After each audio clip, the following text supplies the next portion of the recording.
I'm David Nicholas Ruiz, and I'm born, bred here in Benque, Viejo, Carmen.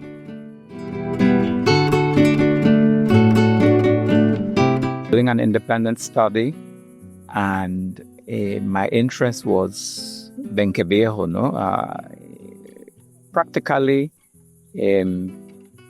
interviewing the elderly, the older people, because of that particular aspect, in Benque, which is the history and the culture.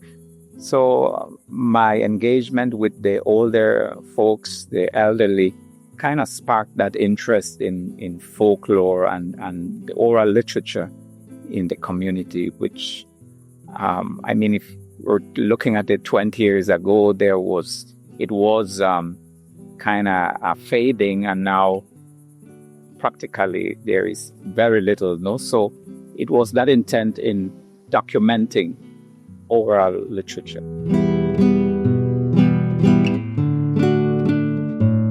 Look at oral literature, in Spanish, la oralidad.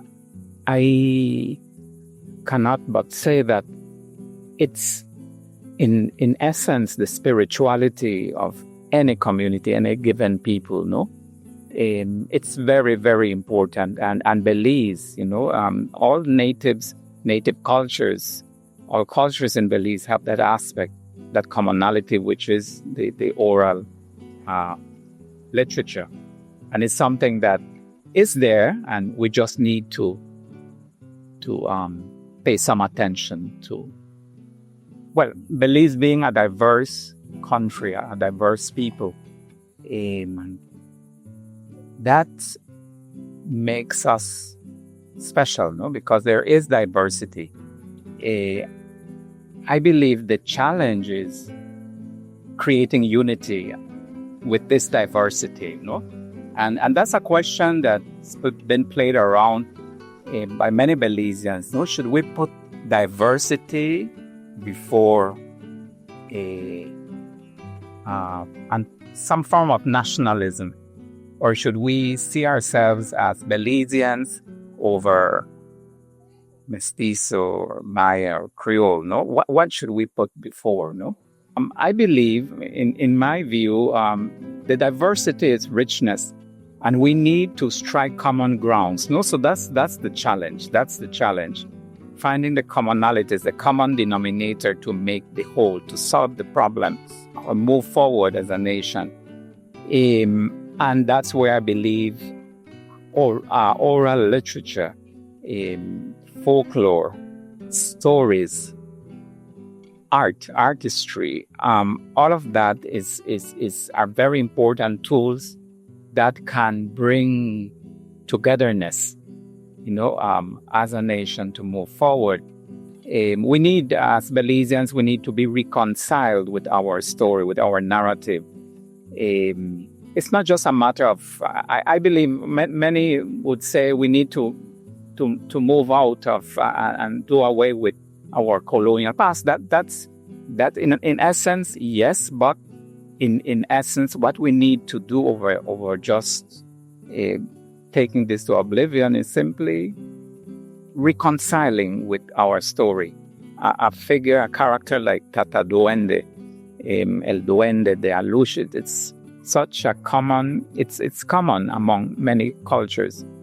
Likewise with Ishtabai, La Sucia, something that transcends cultural differences. So in that, I feel that we can reach some common understanding and realize that we are moving as a people, not as groups of people, isolated groups, but as one.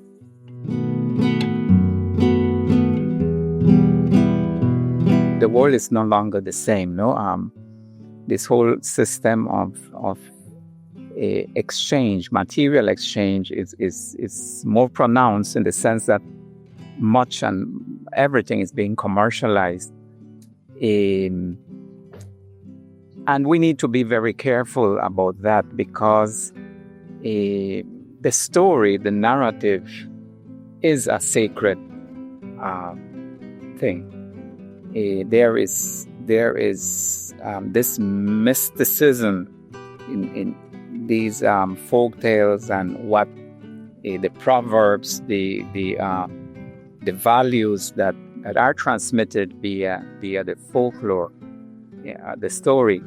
So in essence, we should protect the sacredness, no, and stand barefooted in this when we're talking about storytelling, because it's the spirituality of our people.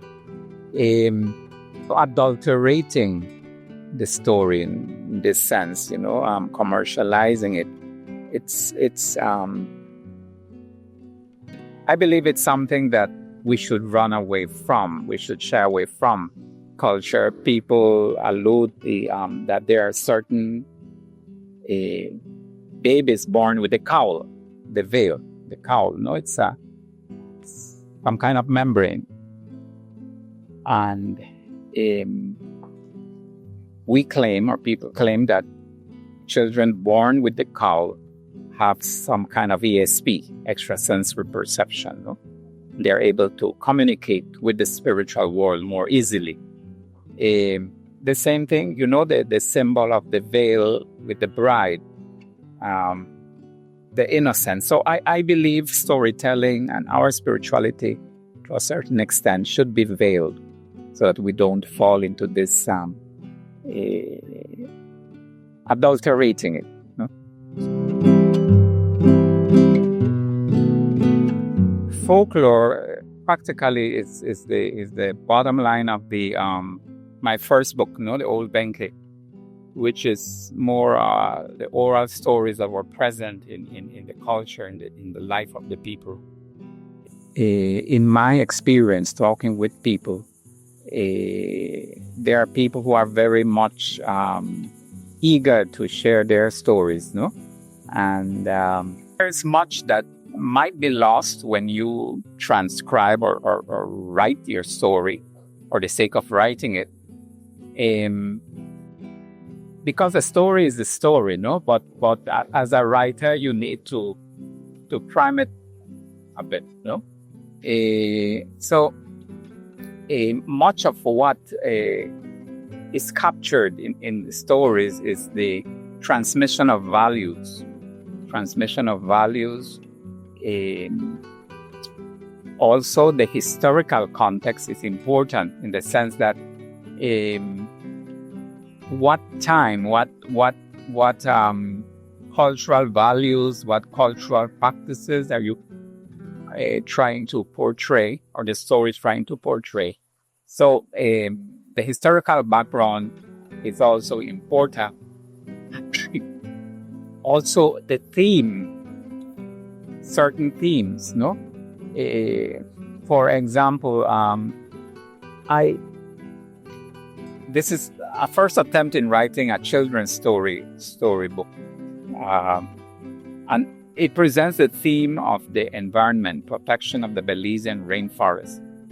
So the principal figure here is the guy who discriminately chops down trees, and the Tata Duende, or Duende, as the protector of the forest, no, who admonishes the guy and makes him see the danger that he's causing to the environment. No? So in this sense, we have Duende being portrayed not as the evil spirit that shows up, but also as a benevolent spirit, which has a purpose, and that's to protect the natural elements. So in bringing in using folklore, that's essential, no? To understand and to portray the essential elements of the values, the core traditions, the strengths of the culture, and of course also the weaknesses, things that we need to improve on.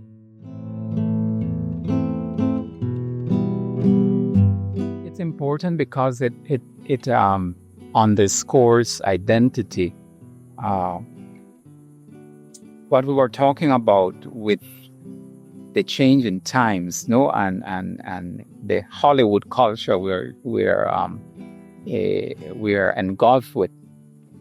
As Belizeans, we need to be reminded that we have our own strengths, that we have our own core values, that we are founded on practices, traditions that come all the way with our founding fathers. It's interesting, Dale, that when we talk about what is nation, what is a country, it's not simply something that we inherit. It's something more in line with mission.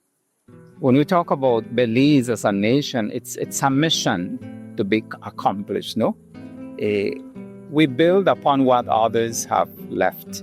And when we leave, we are going to leave what we did to others who will continue building on this mission.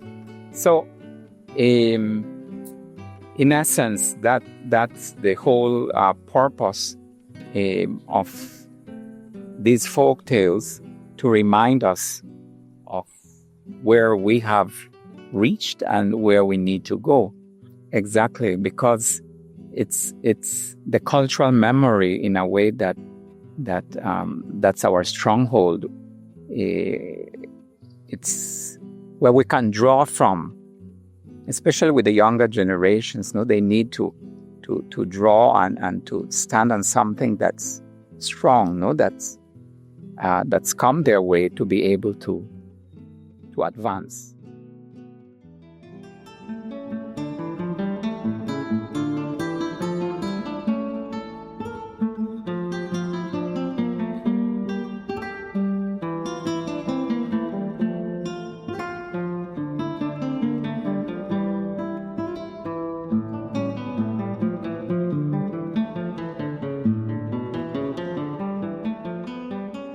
In essence, I believe folklore is a very important medium of transmission of proverbs, what you mentioned, songs, particularly focus on those, especially in Spanish culture,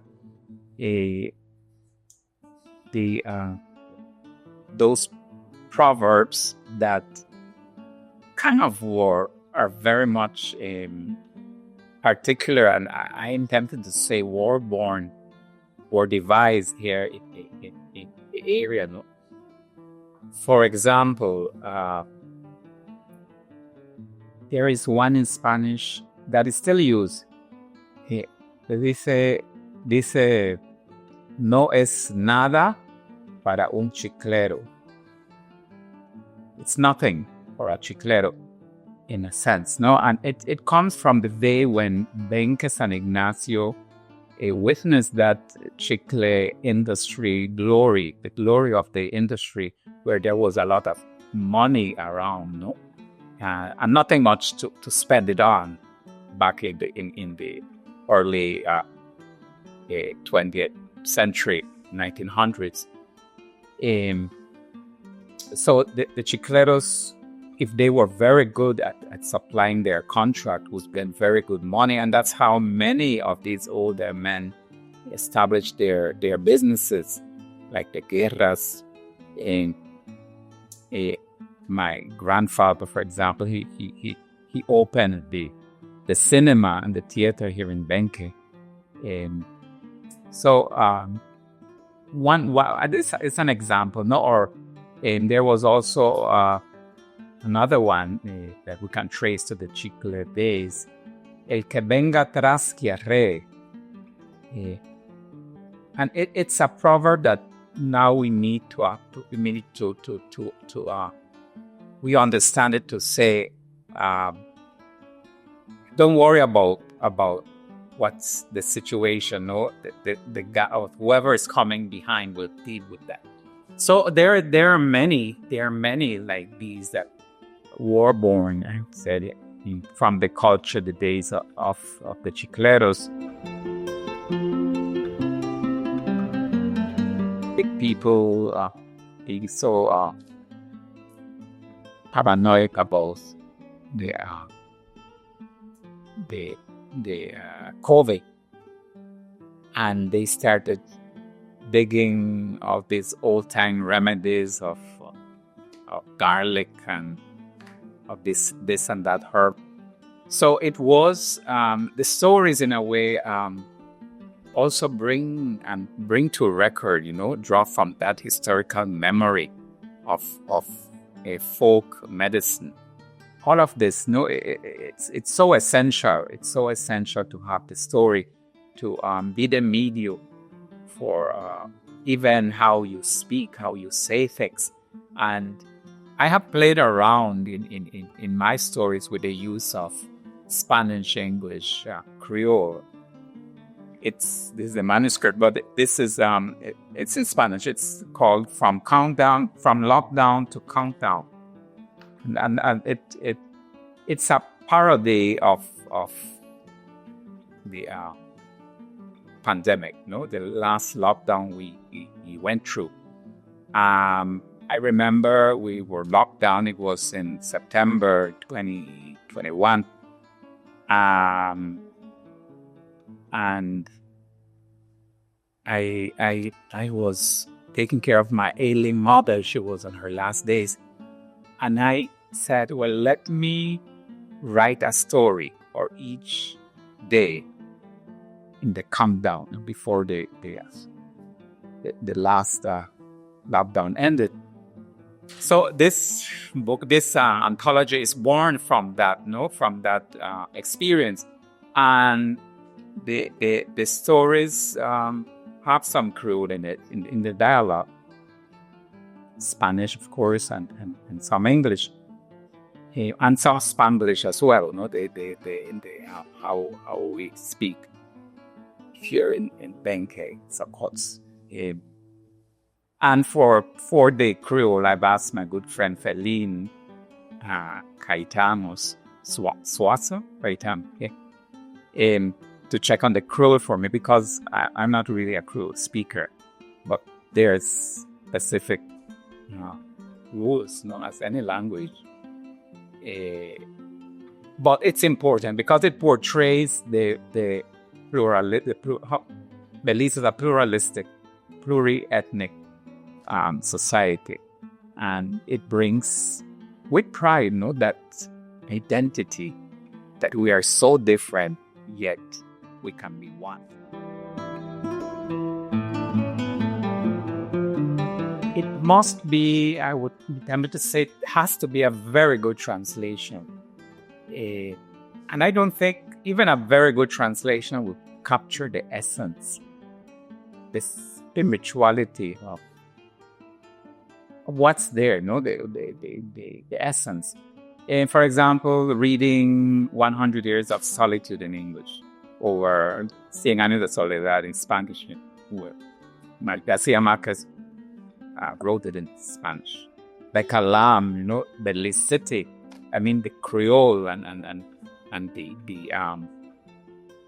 the background, the history, and all of that. It's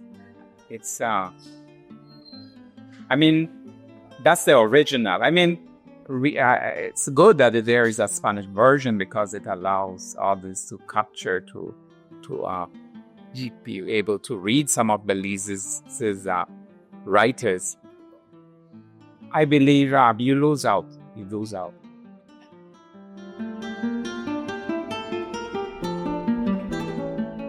I think it's very vital, and sadly enough, I feel that the Belize on a whole, we have seen better days. We have seen better days in the arts, in the performing arts. So we've lost that, and the same thing with performing arts. It's an art that has not really been promoted. This has been recreated. This has been performed by children. House of Culture summer programs, the OAS, and it's something different. Seeing your story being portrayed in the stage, it brings it to life. It brings it to life, and it also captures not only the essence of the story, but also the personality of the actors, the persons portraying the story. So that enriches the whole narrative.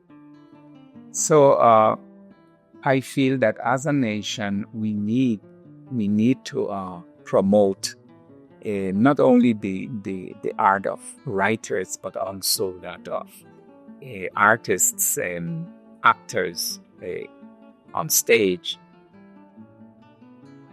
As a country, I feel we have not given artists support, and we look at I look at the schools, the system of education, for instance. We continue to experiment, especially at the elementary level. Governments continue to experiment and try these and other things, methods, and we keep moving back and forth. And we cannot be playing around with educating the young ones with education. And I'm saying this because at some point, there was this move, this drive to use the